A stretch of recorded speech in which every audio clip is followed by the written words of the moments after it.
എനിക്ക് ഇന്നിങ്ങനെ നമ്മുടെ സോഷ്യൽ മീഡിയ ശ്രദ്ധിച്ചപ്പോ ഞാനൊരു വക്കീലും കൂടി ആയതിനാൽ എനിക്ക് എന്റെ കമാൽ പാഷയോട് ഇന്ന് വളരെയധികം ആദരവ് തോന്നിയ ദിവസം. ഹൈക്കോടതിയിൽ നിന്ന് റിട്ടയർ ചെയ്ത ജഡ്ജിയാണല്ലോ കമാൽ പാഷ സാർ. അദ്ദേഹത്തോട് ഇന്ന് എനിക്ക് വല്ലാത്ത ആദരവ് തോന്നി. ഒരുപക്ഷെ ആദരവ് എന്ന പദം ഞാൻ തെറ്റായി ഉപയോഗിച്ചതാണോ എന്ന് നിങ്ങൾക്കാർക്കെങ്കിലും സംശയം തോന്നണ്ട.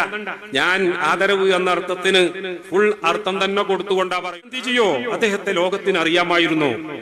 ആറ്റൻബറോ ഒരു സിനിമ പിടിച്ചപ്പോഴാണ് അദ്ദേഹത്തെ ലോകം അറിയുന്നത് എന്ന് പ്രിയപ്പെട്ടവരെ നമ്മുടെ പ്രധാനമന്ത്രി പറഞ്ഞു എങ്കിൽ അങ്ങനെ ഒരു പ്രസ്താവന നടത്താൻ പ്രധാനമന്ത്രി കുറച്ചൊന്നും ആകൂല ഗവേഷണം നടത്തിയത്.